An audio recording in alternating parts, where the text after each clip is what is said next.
Hello friends, फिनर्स academy के official YouTube channel में आपका एक बार फिर स्वागत है। आज हम देख रहे हैं रेलवे एनटीपीसी के महत्वपूर्ण प्रश्नों की सीरीज का अगला पार्ट। इसके पहले हमने प्रीवियस पार्ट डाल चुके हैं। यदि आपने हमारे पार्ट नहीं देखे हैं तो आप प्लेलिस्ट में जाके वे सभी पार्ट भी देख सकते हैं। ये महत्वपूर्ण प्रश्न रेलवे एनटीपीसी के प्रीवियस ईयर के एग्जामों में से लिए गए हैं, जो पूरे 1000 सवाल हैं। यदि आपको हमारी वीडियो पसंद आता है तो हमारी वीडियो को लाइक जरूर कर लीजिए, और चैनल को सब्सक्राइब नहीं किए हैं तो पहले चैनल को जाके सब्सक्राइब कर लीजिए और बेल आइकन को भी प्रेस कर लीजिए, ताकि आने वाले समय में आपको इस तरह के वीडियो मिलते रहें। तो चलिए स्टार्ट करते हैं हमारा आज का ये वीडियो।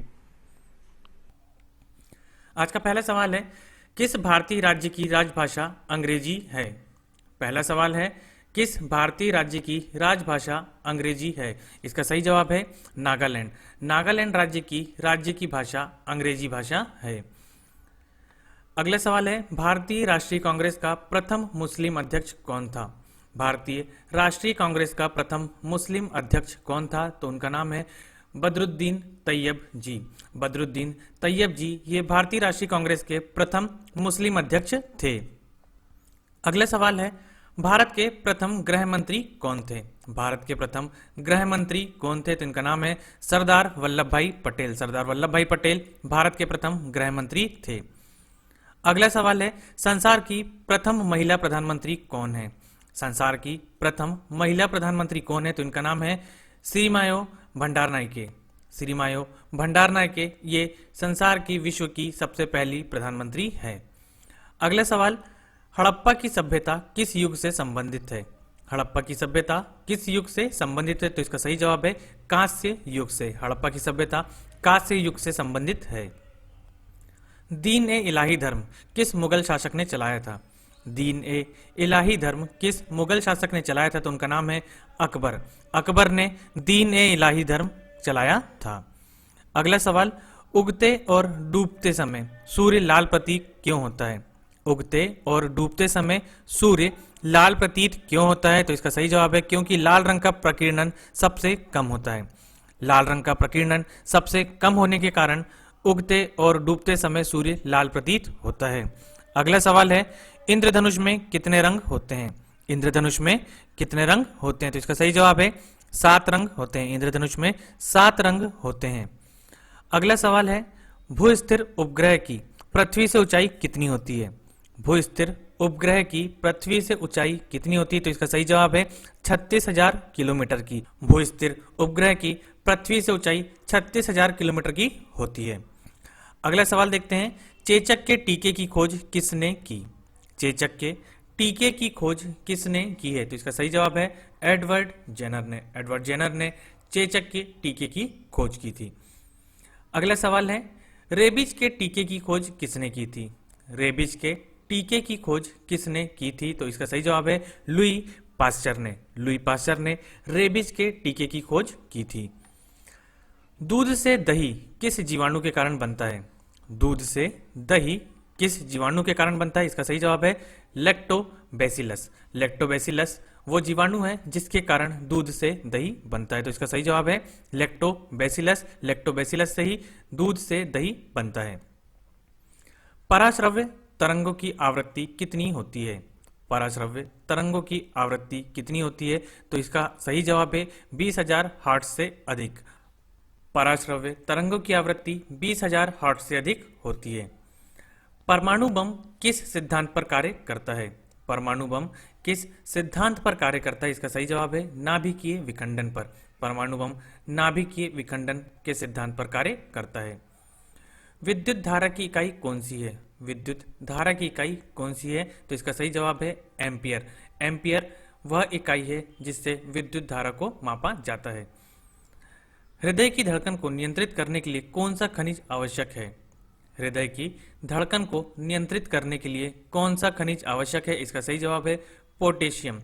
पोटेशियम वह खनिज है जो हृदय की धड़कन को नियंत्रित करता है। तो हृदय की धड़कन को नियंत्रित करने के लिए पोटेशियम यह खनिज आवश्यक है। पेनिसिलिन की खोज किसने की थी? पेनिसिलिन की खोज किसने की थी? इसका सही जवाब है अलेक्जेंडर फ्लेमिंग। अलेक्जेंडर फ्लेमिंग ने पेनिसिलिन की खोज की थी। मलेरिया की दवा कुनिन किस पौधे से प्राप्त होती है? मलेरिया की दवा कुनिन किस पौधे से प्राप्त होती है? तो इसका सही जवाब है सिनकोना। सिनकोना वह पौधा है जिससे मलेरिया की दवा क्विनीन प्राप्त होती है। अगला सवाल है, संसार का सबसे बड़ा फूल कौन सा है? संसार का सबसे बड़ा फूल कौन सा है? इसका सही जवाब है रफलेसिया। रफलेसिया संसार का सबसे बड़ा फूल है। अगला सवाल, सबसे बड़ा जीवित पक्षी कौन सा है?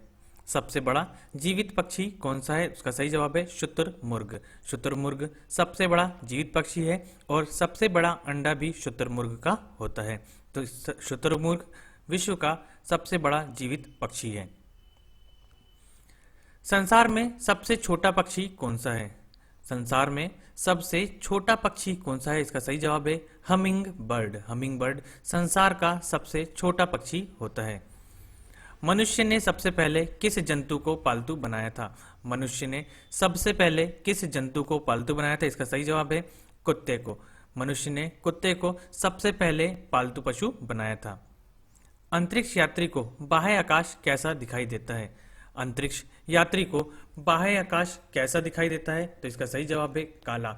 अंतरिक्ष में जाने के बाद अंतरिक्ष यात्री को अंतरिक्ष काला दिखाई देता है, वहां से आकाश का रंग उसे काला दिखाई देता है।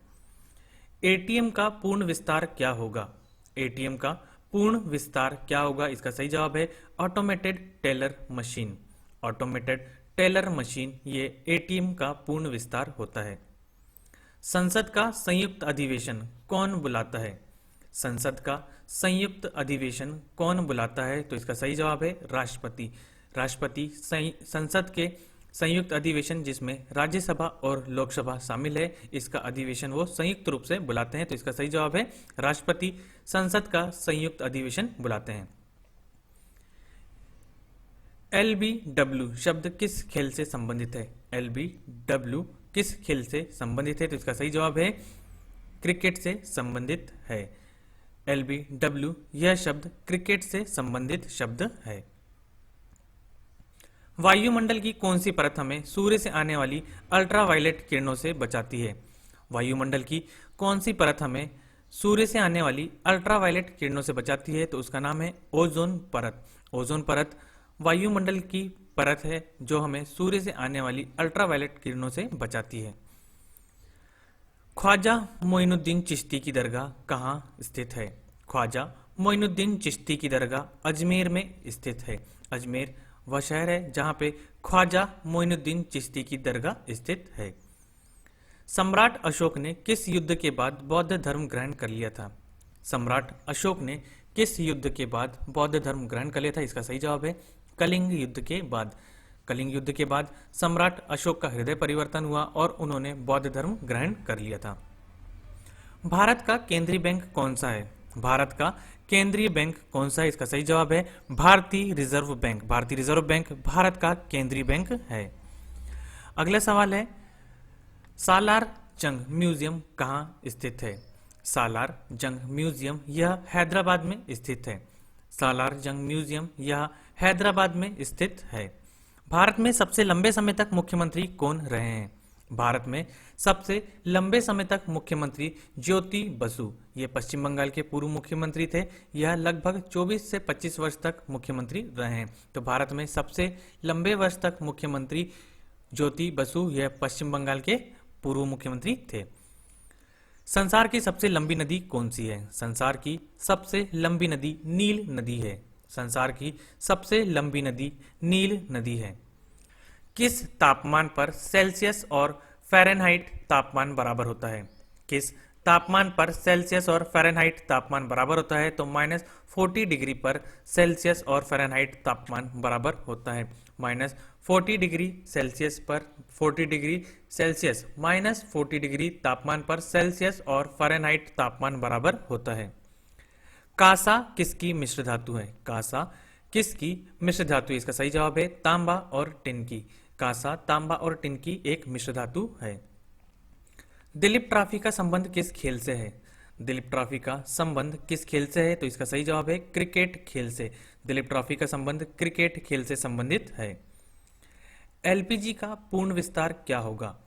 एलपीजी का पूर्ण विस्तार क्या होगा? तो इसका सही जवाब है liquefied petroleum gas. Liquefied petroleum gas या एलपीजी का पूर्ण विस्तार है। पेट्रोल की जगह अब एलपीजी का प्रयोग होता है मोटर व्हीकल में। इसका विस्तार रूप है लिक्विफाइड पेट्रोलियम गैस। गीता रहस्य पुस्तक किसने लिखी थी? गीता रहस्य पुस्तक किसने लिखी थी? इसका सही जवाब है बाल गंगाधर तिलक ने। बाल गंगाधर तिलक ने गीता रहस्य यह पुस्तक लिखी थी। तो बाल गंगाधर तिलक गीता रहस्य पुस्तक के लेखक हैं। राज्यसभा के कितने सदस्यों का चुनाव हर 2 वर्ष के बाद होता है? राज्यसभा के कितने सदस्यों का चुनाव हर 2 वर्ष के बाद होता है? तो इसका सही जवाब है 1/3 सदस्यों का चुनाव। राज्यसभा के 1/3 सदस्यों का चुनाव हर 2 वर्ष के बाद होता है। राज्यसभा इसका विघटन नहीं किया जा सकता और लोकसभा का विघटन हर 5 साल के बाद हो जाता है। इसलिए राज्यसभा में हर 2 वर्ष के बाद 1/3 लोगों का फिर से चुनाव होता है। अमेरिकी राष्ट्रपति का कार्यकाल कितने वर्ष का होता है? अमेरिकी राष्ट्रपति का कार्यकाल कितने वर्ष का होता है? तो अमेरिकी राष्ट्रपति का कार्यकाल 4 वर्ष का होता है और भारत के राष्ट्रपति का कार्यकाल 5 वर्ष का होता है। भारत में राज्यसभा सांसद का जो कार्यकाल होता है वो 6 वर्ष का होता है और लोकसभा के जो सांसद होते हैं उनका कार्यकाल 5 वर्ष का होता है। अगला सवाल, अयोध्या किस नदी के किनारे बसा है? अयोध्या किस नदी के किनारे बसा है? तो इसका सही जवाब है सरयू नदी के किनारे। अयोध्या या सरयू नदी के किनारे बसा हुआ एक शहर है। अगला सवाल है, जयपुर की स्थापना किसने की थी? जयपुर की स्थापना किसने की थी? इसका सही जवाब है आमेर के राजा सवाई जयसिंह ने। आमेर के राजा सवाई जयसिंह ने यह जयपुर की स्थापना की थी। तो जय से आप जयपुर याद रख सकते हैं। जयपुर की स्थापना सवाई जयसिंह ने की थी। भारतीय संविधान में पहला संशोधन कब किया गया था? भारतीय संविधान में पहला संशोधन सन 1951 में किया गया था। भारतीय संविधान में पहला संशोधन सन 1951 में किया गया था। डूरंड कप किस खेल से संबंधित है? डूरंड कप किस खेल से संबंधित है? इसका सही जवाब है फुटबॉल खेल से। डूरंड कप या फुटबॉल खेल से संबंधित है। सन 1907 में शुरू किया गया साहित्य का नोबेल पुरस्कार किसे दिया गया? सन 1907 में शुरू किया गया साहित्य का नोबेल पुरस्कार किसे दिया गया? तो यह दिया गया था रुडयार्ड किपलिंग को। रुडयार्ड किपलिंग को सन 1907 में शुरू किया गया साहित्य का नोबेल पुरस्कार दिया गया था। किसके शासनकाल में मोरक्को का यात्री इब्न बतूता भारत आया था? किसके शासनकाल में मोरक्को का यात्री इब्न बतूता भारत आया था? तो मोहम्मद बिन तुगलक। मोहम्मद बिन तुगलक के शासनकाल में मोरक्को का यात्री इब्न बतूता भारत आया था। भारत के पहले कानून मंत्री कौन थे? भारत के पहले कानून मंत्री डॉक्टर भीमराव अंबेडकर थे। भारत के पहले कानून मंत्री डॉक्टर भीमराव अंबेडकर यह थे। अभिज्ञान शकुंतलम के लेखक कौन थे? यह सवाल हाल ही में पूछा गया है। अभिज्ञान शकुंतलम के लेखक कौन थे? तो इनके लेखक है कालिदास जी। कालिदास ने अभिज्ञान शकुंतलम यह किताब लिखे थे। अभिज्ञान शकुंतलम के लेखक कालिदास थे। हाल ही में एनटीपीसी के एग्जाम में यह सवाल पूछा गया है। श्रमिक दिवस कब मनाया जाता है? श्रमिक दिवस 1 मई को, जिसे हम महाराष्ट्र दिन के नाम से भी जानते हैं, इसको श्रमिक दिवस के रूप में मनाया जाता है। तो श्रमिक दिवस कब मनाया जाता है? तो यह 1 मई को मनाया जाता है। ओडिसी किस राज्य का शास्त्रीय नृत्य है? ओडिसी किस राज्य का शास्त्रीय नृत्य है? तो यह उड़ीसा राज्य का शास्त्रीय नृत्य है। तो ओडिसी उड़ीसा राज्य का शास्त्रीय नृत्य है। तो दोस्तों ये थे आज के हमारे कुछ महत्वपूर्ण सवाल जो कि रेलवे एनटीपीसी में प्रीवियस ईयर में भी पूछे जा चुके हैं और इस बार भी रेलवे के एग्जाम में पूछे जा रहे हैं। यदि आपको हमारा ये वीडियो पसंद आता है तो हमारी वीडियो को एक बार लाइक जरूर कर लीजिए और चैनल को सब्सक्राइब करना बिल्कुल भी ना भूलिए। आप अपने दोस्तों को भी ये शेयर कर सकते हैं। मिलते हैं अगले वीडियो में। Thank you.